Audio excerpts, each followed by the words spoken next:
예수 정죄당하심은 악한 자들의 미움 때문이라. 원수의 조로 주의 멍상하심 괴로워라. 네 잘못인가 누가 범죄했나. 오 나의 번영 주는 죄가 없다. 힘없을 내가 주를 배반하고 못 박았구나. 주 사랑 되신 나를 위함이라. 그 심한 슬픔 살과 피를 주신 고난과 죽음 주가 당하시고 날 구하셨다.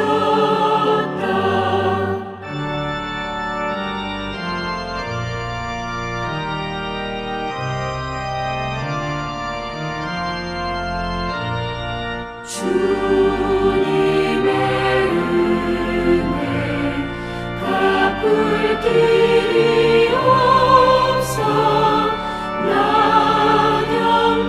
경배하고 항상 기도한다.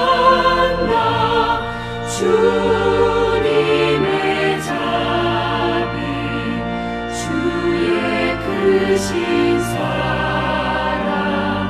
오 고마워라.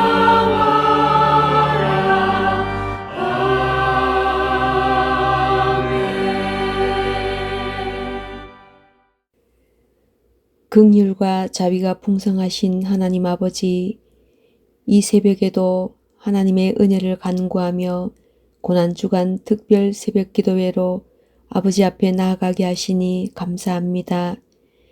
비천한 이 죄인들을 구속하시려고 골고다의 길을 가신 주님을 깊이 묵상하며 우리 위에 아낌없이 모든 것을 쏟아주신 그 사랑으로 인하여 저희들의 모든 삶이 감사와 감격과 기쁨과 찬양으로 이어지길 원합니다. 하지만 말로 다할 수 없는 은혜를 입었음에도 지금도 여전히 순종하지 못하고 말씀대로 행하지 못하는 저희들의 믿음 없음을 용서하여 주시고 고난주간을 통해 더 깊이 주님의 마음을, 주님의 사랑을 깨닫게 하여 주옵소서. 그 사랑이 고여있지 않고 더 연약하고 더 힘듦이 있는 곳으로 잘 흘러가게 하여 주옵소서. 이 시간 말씀을 전가하실 목사님을 하나님의 능하신 두 팔로 붙드시사 선포되는 그 말씀 통해 저희들이 영적으로 잘 무장되어 하나님이 기뻐하시며 하나님의 마음을 시원케 해드리는 삶으로 아버지께 영광 돌리게 인도하여 주옵소서. 오늘 하루도 오직 예수님만이 나의 자랑이 되게 하여 주시기를 원하오며 우리 죄를 속량하시기 위해 친히 십자가 지신 예수님의 이름으로 기도드립니다. 아멘. 고난주간 특별 새벽 기도의 네 번째 날, 오늘 이 아침에 우리에게 주시는 하나님의 말씀은 누가복음 23장 1절부터 25절까지 말씀입니다.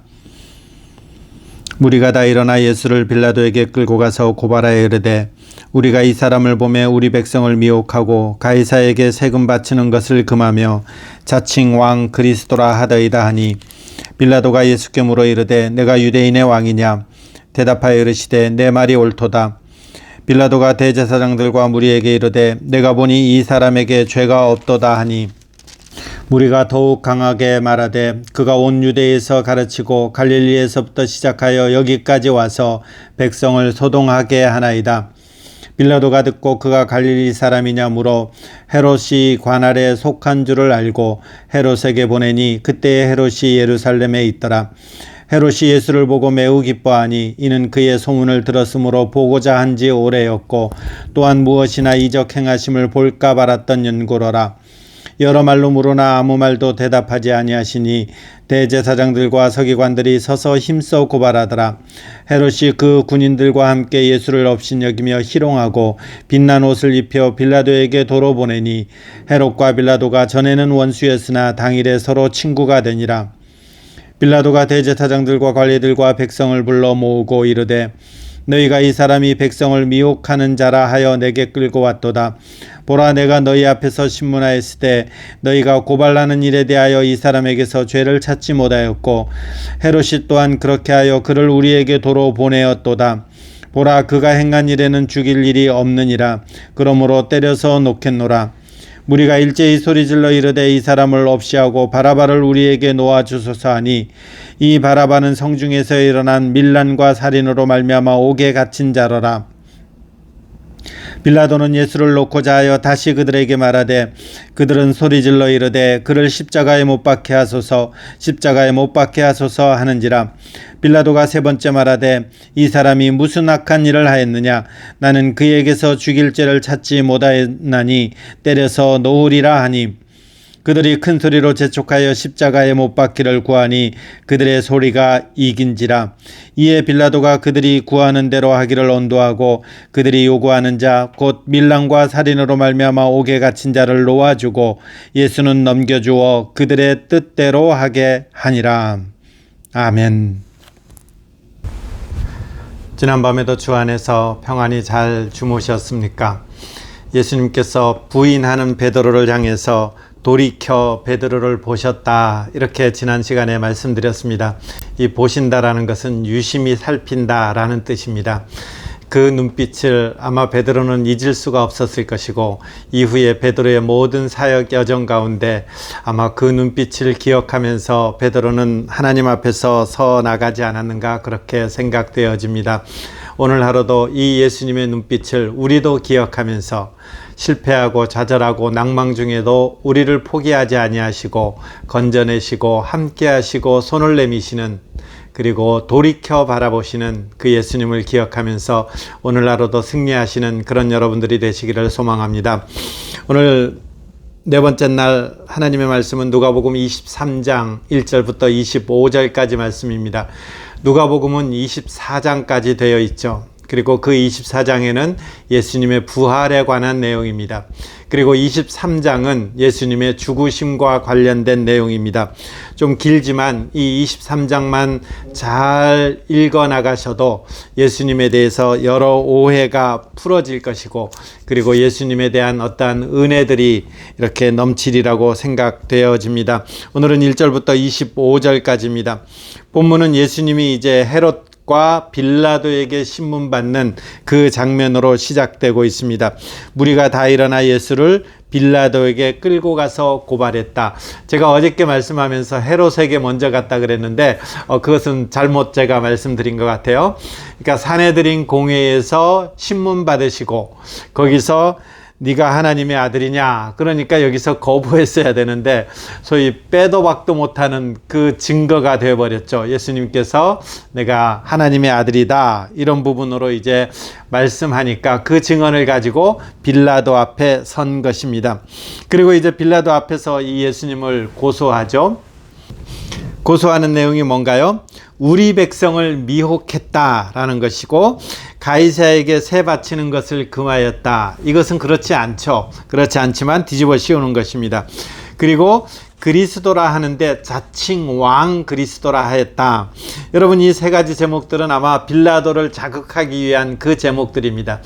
왜냐하면 빌라도는 로마에서 총독으로 왔기 때문에 가장 경계하는 것이 유대 땅에서 밀란이 일어나거나 유대 땅에서 소요가 일어나는 것들에 대해서 가장 경계하게 되는 것이죠.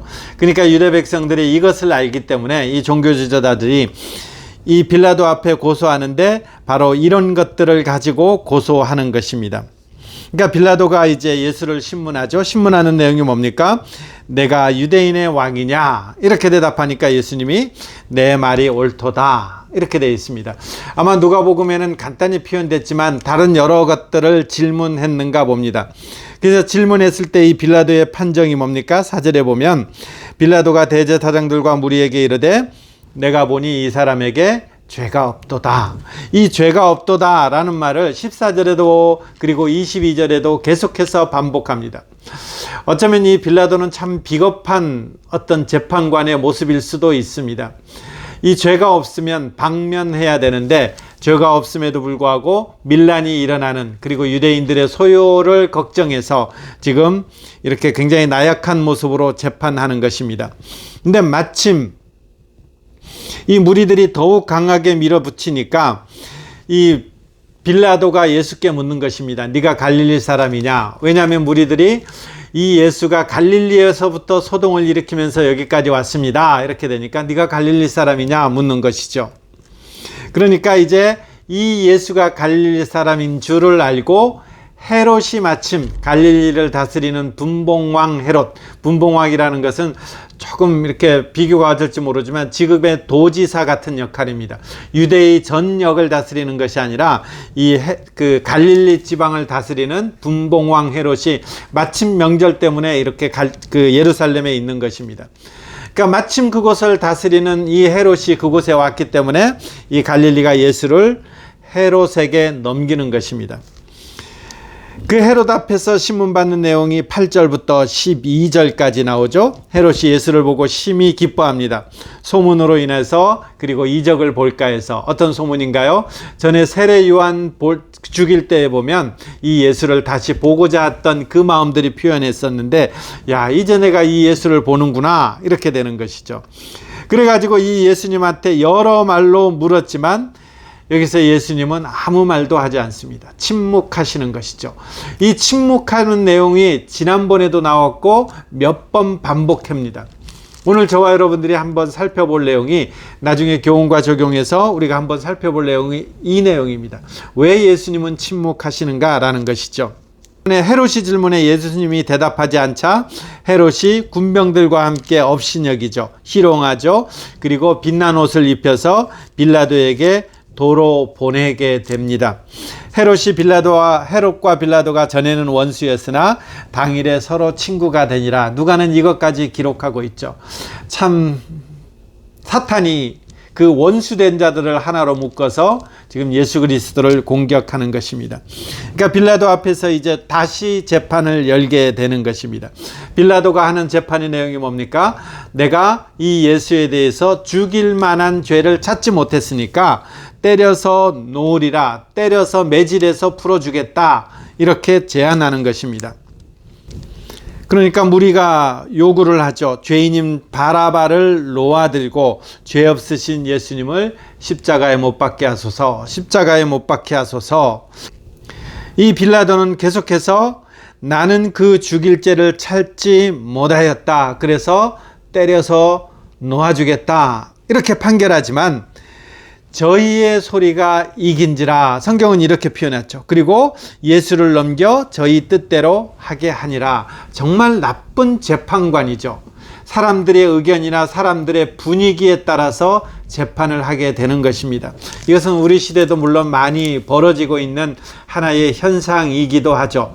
여하튼 이 빌라도는 죄를 찾지 못했음에도 불구하고 무리의 요구 따라서, 그들의 뜻에 따라서 예수님을 놓아주었고, 성경은 그들이 소리가 이긴지라 이렇게 표현하고 있습니다. 이게 오늘 본문의 내용입니다. 오늘 본문의 내용을 잠시만 정리하면요, 이제 예수님이 잡히셨고 빌라도 앞에서 신문을 받았고 빌라도가 죄 없다 해서 헤롯 앞에 보냈고 헤롯은 다시 조롱하면서 다시 빌라도 앞에 보냈고 빌라도는 여전히 죄 없다고 판결했지만 무리들의 요구에 따라서 예수님을 십자가에 내어주는 그 재판의 결과까지가 오늘 본문입니다. 자, 그럼 오늘의 본문 말씀을 가지고 우리는 이 한 가지 질문에 함께 답하면서 교훈과 적용을 갖고자 합니다. 죄가 없으신 예수님은 왜 침묵하셨는가 하는 부분입니다. 이 밤이 지나면 예수님은 십자가에 죽임 당하시게 되죠. 어쩌면 마지막 변명, 마지막 변론의 기회임에도 불구하고 예수님은 침묵하게 됩니다. 거기에 대해서 변명을 하지 않는 것이고 변론도 하지 않는 것입니다. 왜 그랬을까? 누가는 이 예수님이 아무 말도 하지 않았다라는 이 부분을 여러 번 강조합니다. 왜 그랬을까 하는 것입니다. 그것은 이 십자가 사건이 어떤 의미를 갖느냐 하는 것과도 연관이 있습니다. 그리고 그 십자가 사건을 오늘 우리는 어떻게 보아서 그리고 우리의 삶에 적용해야 되는가 하는 것하고도 연관이 있습니다. 오늘 그것을 살펴보면서 함께 교훈받고자 하는 것입니다. 여러분, 예수님의 이 십자가 사건은 구약 성경 내내 줄기차게 말씀하여 오신 그 하나님의 계시의 말씀에 대한 성취입니다. 우리 인생들은 아담과 하와가 타락할 때에 하나님께서 복음을 제시했습니다. 여자의 후손이 나타나서 그 여자의 후손으로 말미암아 사탄의 머리를 박살낼 것이다. 근데 이 여자의 후손이 누구냐라고 했을 때에 구약의 여러 성경들은 예표로서 여자의 후손을 설명했습니다. 성전 제사를 통해서 누군가가 죽어야만 되는 것이고, 그리고 그 성전 제사를 통해서 이 죽어야 되는 그 어떤 분은 죄가 없으신 분이어야 합니다. 이것을 구약 성경 내내 이스라엘 백성들에게 주지시키고 예표로서 보여주신 것입니다. 그리고 이사야 53장 가면 이렇게 표현합니다. 그가 찔림은 우리의 허물 때문이요 그가 상함은 우리의 죄악 때문입니다.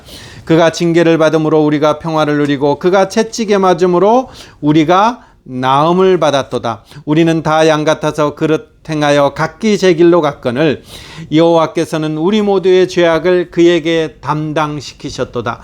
여자의 후손으로 오시는 그 분은 우리가 지은 이 죄는 우리가 담당할 수 없기 때문에 죄 없으신 그 누군가가 외부로부터 오셔야 되고 그 외부로부터 오신 그 누군가가 나를 대신하여 죽으셔야만이 내가 하나님 앞에서 원수되었던 것이 평화를 누리고 내가 죄에 대해서 영원한 지옥과 형벌 가운데 있던 우리가 하나님 앞에서 평화를 누리며 하나님의 영광 가운데 있게 되는데, 그 일을 누구한테 시켰느냐? 바로 예수님한테 시키는 것이죠. 그것을 700여 년 전에 구체적으로 예언하셨고, 지금 이 자리는 그 하나님께서 구약 전체를 놓고 볼 때 말씀하셨던 그 내용, 더 구체적으로는 이사야를 비롯한 선지자를 통해서 말씀하셨던 그 메시아에 대한 그 내용, 그 내용들이 지금 성취되는 모습이 바로 오늘 십자가 사건이라는 것이죠. 그렇다면 이 십자가 사건은 우리가 단순히 예수님의 모습을 보면서 슬프다, 연민이다, 우리의 죄 때문에 하면서 어떤 통곡과 고난과 어떤 슬픔 속에 우리를 가둬두는 것이 아니라 이 큰 서사 속에서 예수님의 십자가 사건을 봐보자라는 것이죠. 그렇게 본다면 이 십자가는 단순한 고난이 아니고 뭐요? 예수님께서 지금 하나님께서 창조 때부터 말씀하셨던 그 일을 하나님 앞에서 순종하는 자리고, 예수님은 이 순종을 완성시킴으로 말미암아서 승리하는 승리의 자리가 바로 이 십자가 사건입니다.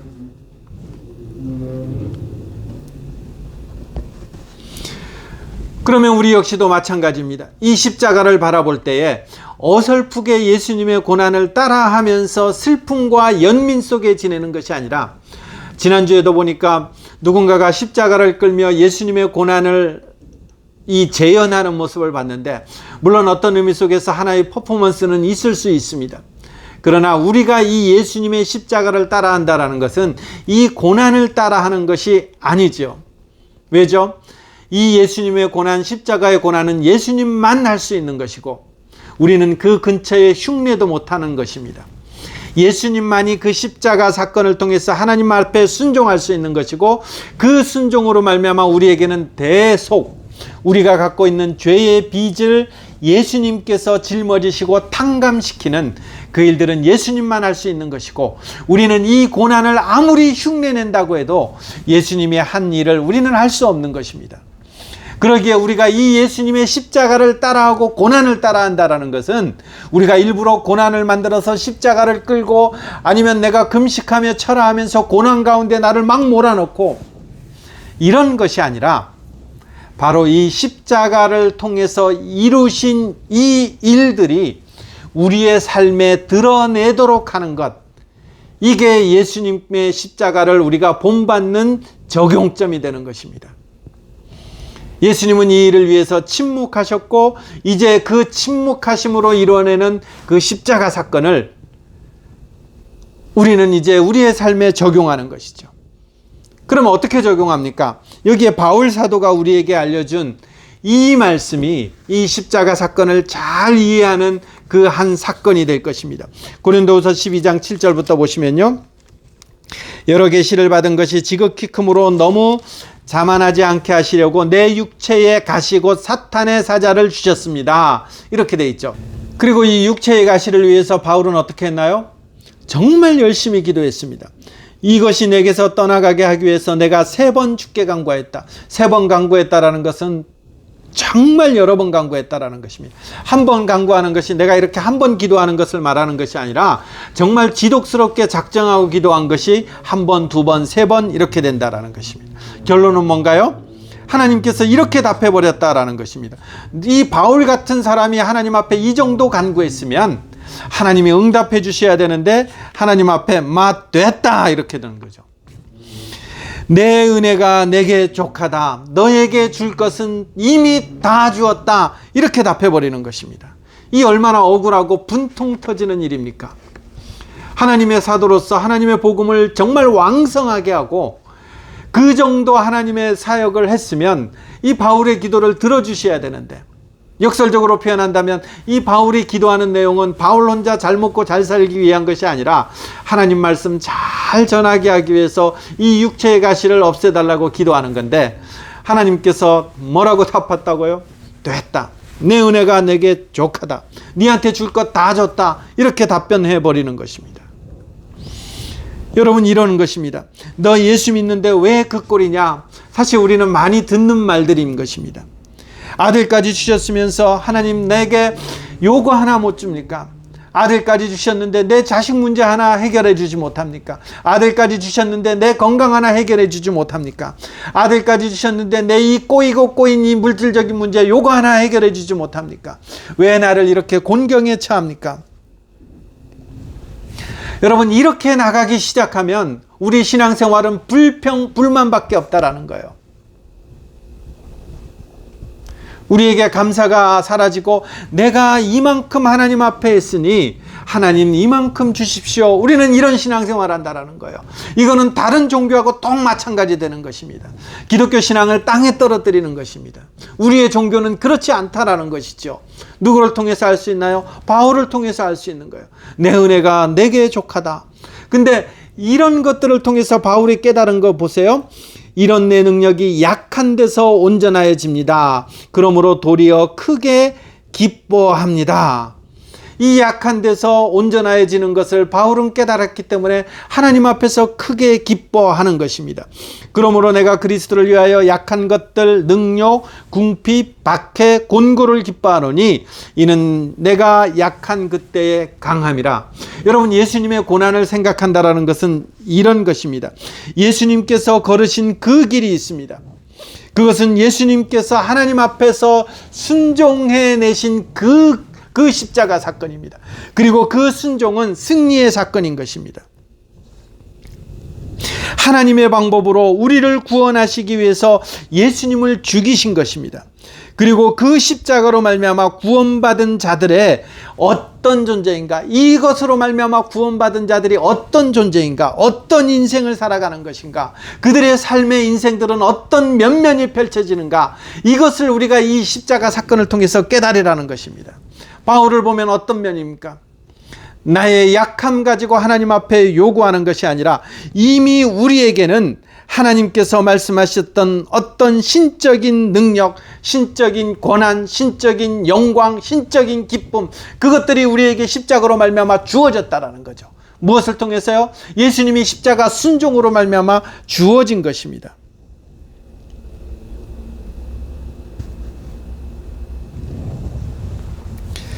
예수께서 걸으신 그 길이 곧 영광의 길이며 우리에게 모든 것을 주신 것입니다.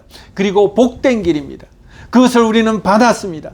이 받은 것을 이해하지 못하게 되면 우리는 신앙생활이 억울해지는 것입니다. 여러분, 고린도전서 2장으로 가면 바울이 이런 표현들이 나옵니다. 형제들아, 내가 너희 앞에 나아가 하나님의 증거를 전할 때에 말과 지혜의 아름다운 것으로 아니하였다. 여러분, 고린도는 그리스 지방입니다. 여기 말과 지혜의 이 철학적인 사변으로 바울은 얼마든지 할 수 있었습니다. 근데 말과 지혜로 하지 않았다. 뭘 가지고 했느냐? 십자가에 못 박히신 이거 가지고 했다라는 것입니다. 이거는 정말 3절 보면 내가 너희 가운데 거할 때 약하고 두려워하고 심히 떤 것입니다. 정말 연약한 방법입니다. 근데 바울은 힘으로 항복시키지 않고 하나님이 하시는 그 창조, 하나님이 하시는 부활, 하나님의 그 권능이 나타나시기를 바라는 순종으로 복음을 전한 것입니다. 누가 한 것입니까? 예수님이 한 것입니다. 예수님이 그 힘으로 십자가를 무너뜨린 것이 아니라 하나님 앞에 순종하심으로 말미암아 십자가를 침묵으로 지신 것입니다. 그렇다면 우리에게는요, 하나님께서 우리를 통하여 하시는 일들은 하나님의 권능으로만 하실 수 있는 신적 축복, 신적 능력, 신적 목적이기 때문에 우리는 그 십자가 앞에 이제 내어놓는 것입니다. 근데 그 자리가 어떤 자리라고요? 조롱받는 자리, 핍박받는 자리, 사람들이 손가락질 하는 자리, 고통의 자리, 고난의 자리로 하나님은 나를 내몰아 버릴 수 있다는 거죠. 여러분, 이것을 이해하지 못하면 신앙생활이 굉장히 억울해지는 것입니다. 내가 주일 성수 잘하고 11조 잘 바쳤는데 하나님 내가 왜 이러십니까? 막 억울해지는 것입니다. 근데 하나님께서 이 사실을 우리에게 허락하셨다라는 것은 십자가를 통해서 허락하셨다라는 것, 그리고 예수님이 침묵하면서 그것을 보여주셨다라는 이 사실을 잘 깨달으면 하나님이 억울하는 자리, 말이 안 되는 자리로 우리를 몰아넣을 때에 우리는 그 앞에서 감사가 있고 찬송이 있는 것입니다. 하나님이 우리를 억울한 자리로 몰아넣을 때 그것은 절대 손해보는 자리가 아닌 것입니다. 여러분, 이 일을 누가 했습니까? 예수님이 지금 침묵함으로 이 일을 하셨고, 바울 사도가 이 일을 하셨고, 베드로가 이 일을 하셨고, 그리고 역사 속에 많은 믿음의 선조들이 이 일을 하셨고, 순종으로 침묵하며 그 고난의 자리, 어쩌면 억울한 자리, 말이 안 되는 자리에 내몰렸을 때에 하나님 의지하면서 순종함으로 감당하셨고, 이제 그 순종의 자리를 우리에게 요구하는 것입니다. 너희도 그 자리로 들어간다라는 것이죠. 그리고 그 자리에 들어갔을 때 억울해하지 말고 침묵하라는 것입니다.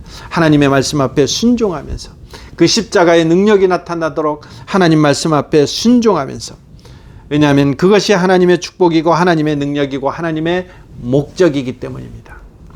여러분, 신앙생활에 이 사실을 잘 이해하시고 여러분의 삶에 적용하시기 바랍니다. 괜히 어설프게 엉뚱하게 예수님을 이해해서 고난을 따라하려고도 하지 마시고, 이 예수님의 그 십자가 능력을 엉뚱하게 오해해서 그 순종의 자리, 억울한 자리를 마다하지도 마시고 하나님께서 주어진 그 자리를 감사로 잘 감당해내는 그런 복됨이 우리 모두에게, 저와 여러분 모두에게 넉넉히 임하시기를 그렇게 기원하며 축복합니다. 오늘 기도 제목 보면요. 어설픈 고난 따라하지 말고 예수님을 바로 알자. 예수님은 힘칼이 아닌 모함과 모욕, 죽음까지 묵묵히 감당하며 하나님의 구속을 이루시는 순종을 이루셨다. 우리는 그 고난을 따라하는 것이 아니라 이 순종을 본받는 것입니다. 우리도 그 길을 잘 감당할 수 있도록 병원과 교회와 우리나라와 고통받는 세계를 위해서 계속해서 우리가 함께 기도로 함께 하겠습니다. 기도하겠습니다. 하나님, 저희들은 연약한지라 기회가 될 때마다 예수님을 오해하고 나의 생각대로 예수님을 찾고자 하고 그렇게 신앙생활하고자 합니다. 저희들의 마음을 오늘 하나님의 말씀을 통해서 다시 한번 경각하게 해주시고 예수님의 그 십자가에 묵묵히 침묵하신 그 순종을 우리도 따라할 수 있는, 본받아 나갈 수 있는 그런 신앙 여정 되게 하여 주옵소서. 이제 주님의 자녀들이 입술을 열어 주님 앞에 간구할 때에 귀한 주의 자녀들이 간구하는 소리에 하나님께서 귀 기울여 주시고 선한 것으로 열매 맺어 주옵소서. 종일토록 주님 은혜를 사모하며 예수님의 이름으로 기도드립니다. 아멘.